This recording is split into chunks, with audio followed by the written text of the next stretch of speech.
Hey guys, welcome back to the channel. Today we are back with part 7 of reacting to your football hot takes. You guys know the drill, man. A couple days back, I posted something on my community tab asking you guys for your hottest takes in regards to the beautiful game. And like always, man, you guys deliver. You guys never let me down. Over 300 responses to that post, which is absurd, man. By far and away the most we have ever gone. So I want to say thank you guys so much for all the support. It honestly means the world to me. I promise you I don't take it for granted. So before we get into the video, I just want to get that out of the way because, again, I really appreciate that, man. And every time we do a hot takes video, you guys, we get more and more comments in the community tab post. By the way, people are always asking me, when do you post this stuff? I never see it. Just check my community tab once every 2 weeks and I'm asking for hot takes. So just check around that time frame and I'm always posting one of these videos. So again, if you never see the post, just check my community tab once every 2 weeks to submit your hot take and hopefully be featured on one of these videos. But yeah, man, I've been yapping for too long already. I want to get into this video because I love this series so much. So without further ado, let's start reacting to some of your football hot takes. The first take we have here is Prime Ronaldinho is the best footballer of all time. He was unplayable and that good.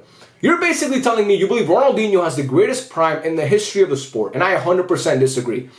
I can think of 5 to 10 players off the top of my head that had a better prime than Dino, let alone a better career. And again, we're talking strictly prime here, but this is crazy in my opinion because, look, people think I hate on Ronaldinho sometimes, sorry, because I think Neymar was better than him. And I think that's mostly just me stating a fact, but again, people disagree. Everybody's entitled to their own opinion. I think nostalgia a lot of times, especially with Dino, clouds people's judgment a little bit too much. But it's no secret that Ronaldinho was fucking amazing. And I love Ronaldinho, okay? He's a club legend for the club that I support. This is a guy who won a European Cup with Barca, being the best player on the team. This is a guy who won a Ballon d'Or while at Barca, who had the best years of his career by far while at Barcelona. He's a club legend, like I said. I mean, this guy was amazing. He brought Barcelona back to relevancy. People tuned in to watch Barcelona week in and week out, even if they weren't Barcelona fans, because they wanted to watch number 10. They wanted to watch the flair, the smile, the charisma, the magnetic. He had this energy about him on the pitch that very few players, if any, have ever had. So Ronaldinho was fucking amazing. But dude, the better prime than Messi? No. Better prime than CR7? No. Better prime than R9? No. Better prime than Neymar? Absolutely not, in my opinion. Better prime than Johan Cruyff? Probably not. Better prime than Maradona? No. Better prime than Luis Suarez to me? No. Again, Luis Suarez didn't win a Ballon d'Or, and Ronaldinho did. Look at and also Neymar never won a Ballon d'Or, but Ronaldinho did. That's what people bring up when I say Neymar's better. Look at the competition. Look who they were going up against. Neymar and Suarez were going up against Messi and Ronaldo, the two greatest of all time. Who was Ronaldinho's competition at that time? It was Henry. It was Nedved, who actually won a Ballon d'Or as well. It was Cannavaro. It was who else? You know, like who were the other players in that? I mean, obviously Inzaghi and Crespo and all those guys. There was a lot of great players in the early 2000s when Dino was like at his peak, but still, it's not the same as what Neymar and Suarez were competing with again, like I said, with those two aliens and Messi and Ronaldo. So again, I think Ronaldinho was fantastic and like on the ball and dribbling and all that stuff. He's one of the most gifted players, if not like you could argue on the ball, he's the most gifted player apart from Messi of all time. But when it comes to prime, it's just, he's not going to come close to me to the other guys. The next take we have here is Chicharito at his prime was a top 3 striker in the world. Wow, this is a crazy take. This is a hot take, 100%. No, he wasn't. Chicharito was never a top 10 striker in the world. Was Chicharito ever a top 5 striker while he was in the Prem? No. I mean, Chicharito had a couple good years. Obviously, Man United started in the European Cup final against Barcelona.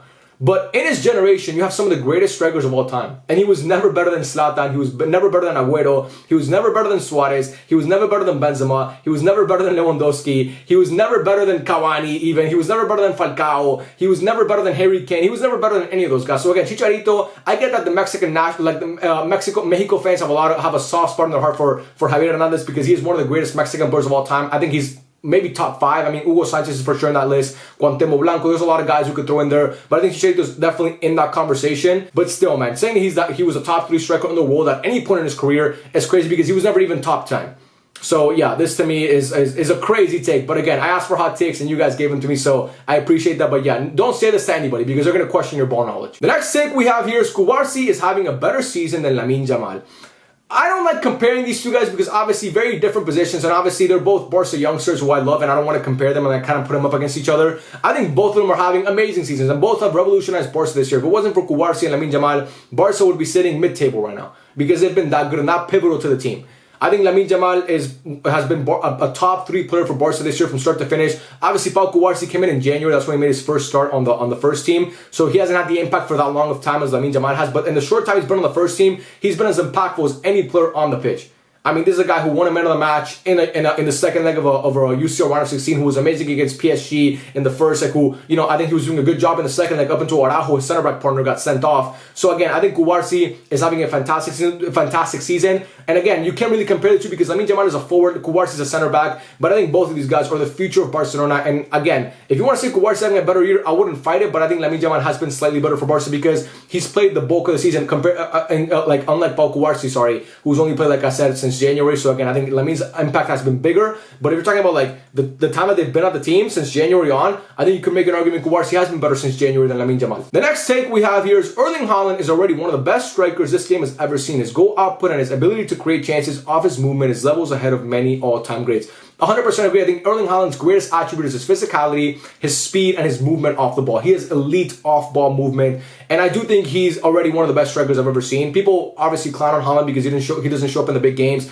Haaland plays in a weird tactical system with Pep Guardiola where he's not really, I mean, in big games, he's mostly used as a decoy, man. And Pep Guardiola even said as much. I mean, Haaland is used as a decoy in big games, and people want him to have the profile of Messi or Ronaldo or Hazard or Bale or all these guys who can dribble through 20 players and then score a banger. Haaland's not really that guy, but if you watch Haaland at Salzburg and at Dortmund, he was scoring more goals like that. I mean, when Haaland was playing in a transition side, like obviously Dortmund and Salzburg were, not so much possession like Man City, and always playing against a low block, like, he was insane, but he was fucking unplayable. And his speed and his physicality is second to none.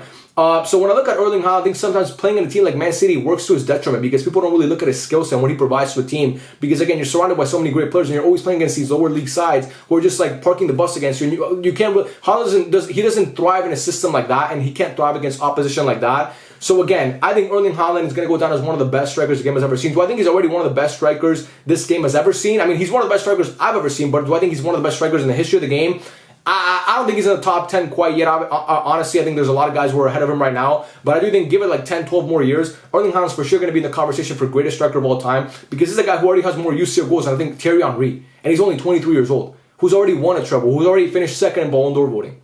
So again, I think we haven't yet seen the best of Erling Haaland. If he comes to another team, maybe like a Barcelona, who knows? Maybe in the future he joins Barcelona. He's been talking about it, and like there's been rumors out there. So hopefully we can we'd welcome you, Erling. I promise you, Barcelona will treat you right. We're better than those Man City fans. Yeah, I think Erling Haaland is a fantastic player, and I do think by the time it's all said and done, he'll be one of the best strikers this game has ever seen. But like I said, as of right now, I can't really put him in the top 10, maybe top 15. But I think to be all-time great, you have to be top 10, and I don't think he's in that conversation just yet, to me at least. The next take we have here is Salah, Mane, and Firmino were a better trio than BBC. This is a tough take because there's like two parts to this. They were a better trio because they complemented each other better, but BBC was a more accomplished trio. Does that make sense? Like, I think Mane, Salah, and Firmino played better together as a trio, but BBC obviously won more titles. BBC won what? 4 UCLs together? I think obviously Cardiff and Kiev, Bale came off the bench in those, but still, like in Milano and in Lisbon, he was a starter for that team, and still. But I think obviously in Salah, Mane, and Firmino only won 1 UCL together, won a Premier League. So again, the trophy cabinet goes to BBC because their trophy cabinet is better than any trio that's ever played, even better than MSN because we know MSN only won 1 UCL, obviously won a treble. BBC never won a treble, but still. 4 UCLs compared to 1. I mean, obviously, 4 is bigger than 1. But I think Salah, Mane, and Firmino clicked so much better. I don't think BBC was that good of a trio. Like when it came to like the players didn't complement each other that well. And I think for the time that BBC was like at its peak, it was mostly Ronaldo that carried it. I think Benzema was the second best player, and I think Bale was the third best player. You could argue in 13-14, that first UCL run, Bale was second, and Ronaldo obviously was always first, and Benzema was third. But for the latter parts, it was always Ronaldo number 1, who carried that trio for the most part, and then Benzema number 2. But I do think that when it comes to like I said, like gelling together and being a more cohesive unit, a cohesive front three, I mean, Salah, Mane, and Firmino were insane, bro. They were so good. But yeah, man, I would say that Salah, Mane, and Firmino were definitely a better trio when it came to like playing together, but as a trophy cabinet, like an accomplishment of a trio, like what trio accomplished more, obviously it goes to BBC. It's not even close. The next take we have here is Luka Modric has the greatest longevity out of any player ever. Longevity is a funny term because people look at longevity as like who's played the longest. I look at longevity as like how good you've been for how many years. And Luka Modric is a fantastic player. He has one of the best. His longevity is one of the best the game has ever seen. But Luka Modric, like people think Luka Modric was amazing the second he stepped foot in Real Madrid. He wasn't. It took Luka Modric about 3 years to really reach his level at Real Madrid. And his first season there, he was voted worst signing in La Liga. And at Spurs, he was good, but never really that, like, he wasn't a great, like, no one saw Luka Modric as what he is today. When he was at Spurs, no one thought he was going to become what he is today, which is a Ballon d'Or winner and one of the greatest midfielders this game has ever seen. So again, to me, I think Ronaldo has better longevity because Ronaldo was great from basically 20 up until he was 37. I think Messi's longevity is better. Obviously, Messi's younger than Modric. But when you look at like how good Messi's been for a number of years, Messi's been elite since he was 18 years old. Modric can't relate to that. And Messi's still elite, in my opinion. He's still one of the best players in the world, even playing in the MLS. I think even Zlatan, bro. Zlatan won a Scudetto with AC Milan about 2 years back when he was like 41. So there's I think Luka Modric, again, his longevity is second to none. This guy was amazing. But people have to look at when Luka Modric really became Luka Modric, and that didn't happen until later on in his career, in his tenure at Real Madrid. Because again, like I said, early on at Madrid and at Spurs, he was never looked at as that player like he is today. But I do think, I think Luka Modric has like I said, he has amazing longevity. But to say he has the greatest longevity out of any player, when guys like Messi and Ronaldo are still playing and are still playing at somewhat of a high level, especially Messi, not so much Ronaldo playing in the side league because the MLS is harder. But anyway, that's just kind of to chill with the Ronaldo fans watching this. I do think that it's a little bit crazy. The next take we have here is Barcelona need to sell Frankie de Jong this summer. This is no longer a hot take. This is actually saying that Barca need to keep Frankie de Jong is considered a hot take now. Everybody and their mom, every Barca fan says that Barca need to sell Frankie de Jong. I've made my opinion on Frankie de Jong very clear. I think he's by far one of the best midfielders in the world. I think he's amazing, bro. And this season for Barca, when he was healthy, he was amazing for us. And that's mostly playing out of position because he doesn't have a pivot next to him. So Frankie has to drop deep sometimes, and he can't play that role. He's not a pivot. Okay, so again, I think Frankie de Jong is fantastic, and he's one of those guys that comes around once a blue moon. I mean, you don't see talents like Frankie de Jong just pop out of nowhere. And the fact that Barca have him right now is obviously a blessing for us. I do think Frankie's wages are obviously a little bit too high. I mean, really high. The guy's on like 600 grand a week, which is insane. I think he's the third highest paid footballer in the world, and he's obviously playing at Barca, who have a whole financial crisis going on. So I look, but even if we sell Frankie de Jong, you still have to defer some of his wages. So you're gonna have to pay some of his wages anyway. So look, it depends on what price you get. It all comes down to numbers, man. In life, in football, and anything, it comes down to the money. If you can get over 100 million for Frankie de Jong, I would say sell him because Barca need the money. You can pick up some players here and there that can kind of fill his role. You can get two players here and there who can kind of make up for that Frankie de Jong, like whatever role he plays for the team. Which again is hard to match because he's Frankie de Jong, but still you can find a couple guys here and there who can kind of match his production somewhat, or like 80% of his production. But if you're gonna get like 70 million for Frankie de Jong, why sell him, bro? I mean, you have a gem in your hands. So I think he's still an untouchable for Barca, no. And I think when he came back from injury, he looked a little bit like shaky, especially defensively. He was not great, especially like people talk about PSG and against Real Madrid when he was on the pitch. He wasn't that great. But against PSG, the second leg as well, he wasn't amazing. But I still think that Frankie de Jong is a guy who, every club in world football will want to have a player like him. And the fact that we have him is a blessing. So I don't know why Barca fans are so quick to want to get rid of him because, like he's still an amazing player in my opinion. I think he's going to come back next year and be even better than he was this year. Obviously, the injuries with Frankie de Jong are a real issue. He gets injured a lot. He's got injured 3 times this year already, which is obviously not ideal. You want a guy who's you're paying that much money to be on the pitch. That's what you pay him for. But again, all three injuries were kind of fluky, man. I mean, that one against Valverde in the Clásico a couple days back. I mean, his ankle's literally this way, bro. And against Bilbao also was his ankle as well. I'm pretty sure. I mean, he fell on his ankle. So he's had just kind of some bad luck with injuries this year, especially regarding that ankle.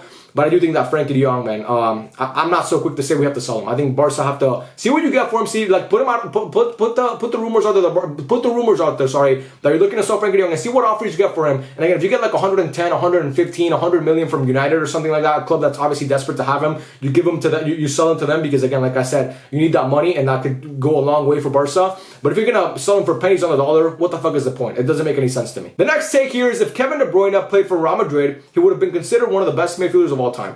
I don't understand people say if this guy played for this team, he'd be considered this or be considered that. It doesn't make any sense to me because, especially when you're talking about a guy who doesn't play for a small team. Like, Kevin De Bruyne joined Man City in 2015. Okay? In 2015. He was 21 years old or 22, maybe 23 years old when he joined Man City. He was still super young. He was in his early 20s. He's been at Man City the bulk of his career. His prime was at Man City. And Man City, since 2015 onward, have been arguably the greatest side in English football history. They've been in the spotlight. They've been in UCL finals. They've won a UCL. They've won league titles more than any other team in that time frame, obviously. So, like, just because you don't play for Real Madrid does not mean you're not playing for a big team. You don't have to play for Real Madrid to be considered a great player to like get the recognition you deserve, or for Barca for that matter, because obviously we know that Barca and Real Madrid are the two teams that get the most eyes on them at all times. They're the two biggest clubs in the world, in my opinion. But still, Kevin De Bruyne has played for Man City, bro. Like I said, a team that's far, like the past 10 years have been far from irrelevant. They've been really, really relevant. And people have seen Kevin De Bruyne, and that's why people argue he's the greatest midfielder already in the history of the Premier League. He's only 32 years old still. He's still super young. So again, people already think he's better than Gerrard and Lampard at Scholes. I think he's in that conversation. Obviously, I think he's in the top 3. I don't think he's quite better than Gerrard just yet, but that's again my own personal opinion. But I think he's definitely number 2 in my opinion. I think he's surpassed Frank Lampard already. But again, all 3 of those guys play very different roles, vastly different roles. But they're all midfielders, obviously. But I think Kevin De Bruyne is already considered one of the best midfielders of all time. Even like playing for Man City. He doesn't need to play for Real Madrid to get the praise that he deserves. So again, this doesn't make sense to me. People say this guy played for this team to get like more praise because, again, like for example, Ross Barkley this year, he's playing for Luton Town, right? He's been amazing for them. He's been fantastic. If Luton Town stay up this year, it'll be because of Ross Barkley and his contribution to that team. But people don't talk about him because he plays for Luton Town. If Ross Barkley played for Arsenal or United or Liverpool, he'd get a lot more recognition. You see, that makes sense because he's playing for a small team in Luton Town, who obviously just got brought up, and people thought like the second they got brought up, they're going to go back down to the championship because they're that bad of a team. But again, if you're saying like if Kevin De Bruyne spent the majority of his career in fucking in Burnley, you could say okay, that makes sense. But he's playing like I said, he's playing at Man City. Far from irrelevant. So again, this doesn't really make sense to me. I think Kevin De Bruyne is already considered one of the best midfielders of all time. So again, I'm going to disagree with this take. The next take we have here is Klopp is underrated. Took Liverpool to 3 UCL finals and was 1 point away from winning 2 Premier Leagues. I 100% agree with that. Jurgen Klopp has been to 4 UCL finals in his career. Obviously lost 3 and only won 1, which is kind of a dodgy record, but still he went up against Bayern Munich, trouble winning Bayern Munich, 2018 Real Madrid, obviously 2022 Real Madrid. So he's come up against some big teams. He's not losing to like nobodies. But look, man, Jurgen Klopp to me is really, really underrated. I think people don't understand the amount of, like, the magnitude of what he's accomplished at Liverpool since he's been there. Again, the league titles aren't really there, but he's going up against a juggernaut in Man City. It's insane how good that team has been, how consistent they've been. And Jurgen Klopp has been on their heels for, what, 3 seasons? Like, the guy is insane. He's a magician, man, as a coach. And when I look at the best managers of this generation, I look at Pep, obviously to me is number 1. I would put Mourinho at number 2. I'd put Ancelotti at 3. I'd probably put Jurgen Klopp at 4. I think he's that good. I mean, this is a guy who with very minimal spending at Liverpool compared to obviously the other teams in England has been as successful as any team other than Man City. And like you said, made 3 UCL finals with Liverpool. And when he took over for Liverpool, Liverpool were a sleeping giant, an irrelevant team in English football who had not been good for a number of years, even with Steven Gerrard and obviously Luis Suarez and that core of players and Raheem Sterling. And then when he took over, he just did a complete 180 with that team and just brought him back to being the Liverpool that they were supposed to be. Like these European giants who obviously were contending for UCLs every single year up until this year and last year, because obviously this year they're not in the UCL and last year they got knocked out fairly early on by Real Madrid. But still, man, Jurgen Klopp, when you look at his accomplishments, even what he did at Borussia Dortmund, winning 2 league titles in the Bayern Munich era and taking that team to a UCL final, I mean, the guy, man, I hope he's not out of football for too long because he's definitely going to be missed, and he's one of the greatest managers that I've ever seen in my life. The next take we have here is Atletico Madrid is a bigger club than Arsenal. Similar to the Salah, Mane, Firmino are better than BBC trio, like hot take, this has 2 parts to it. There's like, what's the more accomplished club, and what club has the bigger global fan base? Like, what team has a bigger following? And the answer to both of those is Arsenal. Arsenal are more accomplished in English football than Atletico Madrid are in Spanish football, and Arsenal have far and away the bigger support than Atletico Madrid. It's not even close, man. It's really not even close. Arsenal are one of the biggest clubs in terms of following in the world, man. You go anywhere in the world, you're going to see people wearing Arsenal shirts. I went to La Paz in Bolivia a couple years back. I saw people wearing Lacazette and Aubameyang shirts in fucking Bolivia, bro. Usually when you go to countries like Bolivia, Venezuela, Peru, all these countries in South America, you see people wearing Barcelona, Real Madrid shirts, Man United shirts, these global brands. Arsenal, people are rocking Arsenal shirts, man. That's how big of a club Arsenal is. And when it comes to like success, look, man, Arsenal have the most FA Cups in the history of English football. It's got to matter for something because the FA Cup is a huge trophy. They've won countless league titles as well. When it comes to European pedigree, Atletico Madrid won, what, 2 Europa Leagues? Arsenal's never won a Europa League. They've made 1 Europa League final actually and lost to Chelsea in embarrassing fashion in Baku. They also only made 1 UCL final to Atletico Madrid's 3. Atletico Madrid made a final in '74 against that Gerd Müller, Franz Beckenbauer, Bayern Munich team that obviously they lost that final. They made 2 finals recently against Real Madrid both times and lost both times in 2014 in Lisbon and 2016 in Milan, obviously. And Arsenal only ever made 1 UCL final. Of course, lost to Barcelona in '06 in Paris in that final where they were up 1-0. But still, man, I think Arsenal, people underrate their domestic success and their domestic relevancy in England. This is a team who's been relevant for a number of years at this point, like the better part of 30 to 35 years. I mean, and obviously under Arsene Wenger, they went invincible. They won countless league titles, made a UCL final, like I said. And we're just a team that was always in the hunt for Europe, always in the hunt for the title, especially early on in those days. And Atletico Madrid, unfortunately, they just fall behind to the big boys in Spain. You could argue Atletico Madrid aren't even the 3rd biggest club in Spain. I'd say Real Madrid and Barca are obviously top 2. You could argue Sevilla and Valencia are 3 and 4 because those teams are huge and have amazing history as well.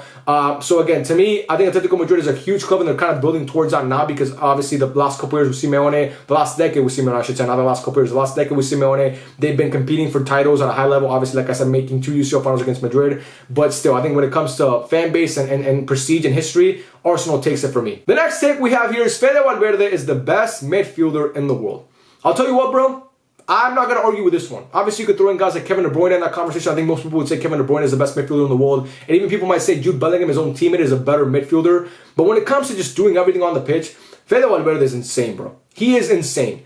I mean, this guy, every time I watch Real Madrid play, I'm in awe of this guy because no one can ever take the ball off him. He's a progression monster. He has a great shot on him. He's a fantastic passer. I mean, this guy can do so much on the pitch. And he seemingly never gets tired. He's so physical as well, man. I mean, obviously scored that banger against City in the first leg of the UCL. And just a guy who's been a constant for Real Madrid the past couple years. Obviously was part of that UCL winning team in 2022. Now he's part of this team that obviously is making the semifinals. So he's been a constant for that team throughout the time that Ancelotti's been there since he came back, obviously. So I think Fede Valverde is in the conversation. I think he's a top 3 midfielder in the world. And this season, he's been arguably the best midfielder in Spain for sure. I mean, I'm not going to say in the world, but definitely in La Liga. Again, you could throw in guys like Frankie de Jong in there, but I think Fede's been a little bit better this year. I think Frankie's better overall, but I think Fede's been better this year. And also, like every time this guy plays for Uruguay, he's fucking fantastic as well. So yeah, man, if I could have, like, I'm not really envious of Real Madrid when it comes to anything except like their money and the fact that they're getting Mbappe and all that shit. But I am envious of the fact that they have a guy like Fede Valverde because I would love to have this guy at Barcelona because he's that good.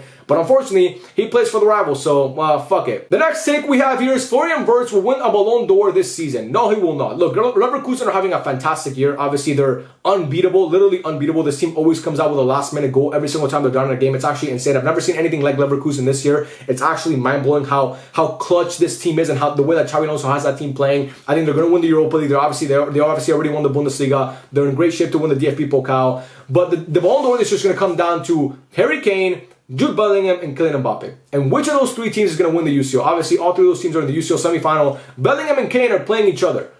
So obviously, whatever player wins that tie, whatever team, whatever, if Bayern Munich wins that tie, Kane's going to be in pole position. If Bellingham plays that, if Bellingham and Real Madrid win that tie, he's going to be in pole position, in prime position, to win a Ballon d'Or. It also depends how they play, but I think both of them will play well if the teams go through. And obviously on the other side, you have Kylian Mbappe playing against Borussia Dortmund. But I think whatever 3 of those players win the UCL, they're going to be the player that's granted the Ballon d'Or because obviously historically the Ballon d'Or is granted to the player that wins the UCL. And I think if any of those 3 guys win, it's going to come down to them. I think Florian Wirtz should be in the conversation for sure. He should be actually in the FIFA Pro 11 in my opinion because I think he's been that good. Coming off an ACL, by the way. I mean, this guy's been fantastic this season and has been the best player, arguably not. I mean, it's close, but he's been one of the best players for sure, and one of the most insane. Like I said, one of the most insane stories in football that I've ever seen Bayer Leverkusen this year. But again, the Ballon d'Or is a little bit too far-fetched for me right now. He's not gonna come close. I don't think he'll finish top 3 or top 4, maybe top 10 for sure, but not even. I don't even think he'll finish top 5 actually. Because I think that it's going to come down to Bellingham, Kane, and obviously Mbappe. But Florian Wirtz, I mean, watch out, man. This guy might win a Ballon d'Or at some point in his career later on, but I just don't think it's going to be this year, unfortunately, for him. And then finally, the last hot take we're going to react to in today's video is the Champions League knockout should only have 1 leg. Oh man, look, the Barca fan in me says yes, because Barca have been heartbroken by second legs throughout my entire lifetime, man. I mean, against Atletico Madrid, the first leg in 2016, we won that game, and then we lose the second leg. Against Liverpool, obviously, we win the first leg, we lose the second leg. Against Roma, we win the first leg, we win the second leg. This year, against PSG, we win the first leg, we lose the second leg. Second legs have broken my heart throughout my lifetime as a Barca fan, and if it wasn't for second legs, Barca would sit here being, I think Barca would be 8-time European champions, honestly. But second legs always break our heart. So again, the Barca fan in me says yes. Please, let's do this tomorrow. Please, let's get rid of second leg starting next year. But the football purist in me, and the guy who enjoys watching football from like stepping out of the Barca fan perspective, says absolutely not, man. Second legs, it's what makes the UCL so iconic, bro. Because you don't get a Lucas Moura if there's no second legs. You don't get an Origi, obviously. It hurt me, but you don't get that if there's no second legs. Like, you don't get Tottenham versus Man City in 2017 and 2018, 2019 if there's no second leg.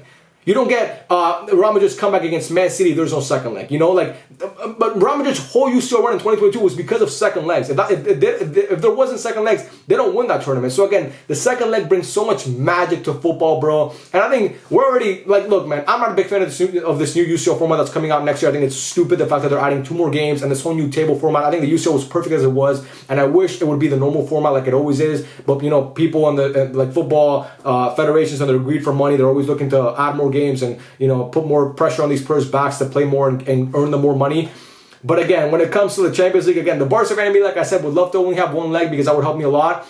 But the football fan in me says the UCL second legs are the greatest, man. They are so amazing to watch, and it's been that way since the inception of the competition. So I don't want to change it now. And also, when do you play, like, who plays the home leg, who plays the away leg? You know, you got to give both. It's not like international football where it's a neutral site. You got to have these teams play at home because obviously it's an unfair advantage. If one team gets to play at home and the other team doesn't, they're gonna feel like they got screwed over. So again, for me, I would say the football. Like I said, I would say yes as a Barca fan, but no as a football fan. And that, guys, is the end of the video. I appreciate you guys all for watching. Thank you so much, man. You guys honestly mean the world to me. Thank you so much for the support. I love every single one of you. If your hot take was not featured in today's video, then I apologize, but I promise you, keep commenting them because I promise you'll be featured at some point later on. We're going to do like 100 parts of this series, hopefully, so don't worry, you'll get your time to shine. But yeah, man, I love every single one of you. Thank you so much for watching, and I'll catch you guys on the next one. Peace out.